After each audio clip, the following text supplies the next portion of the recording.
سلامونه قدرمنو که د یوې ښځې میړه ورک شي چې واده یې سوی وي یا یې کوزده سوی وي څو کاله کښېنستلی سوی د ده ورک میړه څو کاله انتظار کولی سوی چې نه درک معلومې نه تا پته معلومه وي مولوي نورالدین اغا صاحب څه وایي د ده مجلس واورئ د ده خبره واورئ دا اوس کې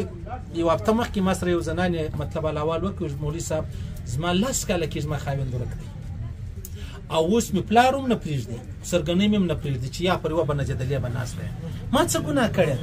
زما ځواني تباه شوه زما ارمانونه تباه شو زما ژوند تباه شو که سبا زما څه یو غلط حرکت وشو بیا به څه چم کوم ما ته حق شته که نشته ما لا ستا پلار هم راوله خو سرګۍ هم راوله تا ته الله حق درکړی دی تا ته د الله رسول حق درکړی تا ته دین اسلام حق درکړی دی نو که پښتانه اوس حق نه ورکوي نو د خپل اسلام مه تاوانه مطلب هغه صاحب ته وایي چې مطلب دې نکاح کړی و میړه یې ورک و خاوند یې ولاړی ورک شو کوزده کې نه واده یې سوی واده یې سوی واده به یو کال و دوه سوي مال اولاد لري ولیا اولاد هم نه لرم نو دا ورک سلو اوس په څو در څو زه ناست یم نو شرعي مسله دا د زموږ د امام صاحب رحمه الله چې نوي کاله به انتظار یې یا د امام صاحب پر دې قول باندې عمل نه دی زموږ حنفي مذهب چې کوم دی د امام مالک صاحب رحمه الله پر لار روان یو په دا مسله کې چې 4 کاله تیر سلو شواهد و قضاوت و خبرې ټولې سره برابرې شوې چې یاره دا نو ورک دی نو مړ دی راځي نه راتللی نشي بیا د عدالت لره ولاړ شي په عدالت کې د قاضي بیا هغه نکاح چې د هغه ور فسخه کړي ختم دی کړي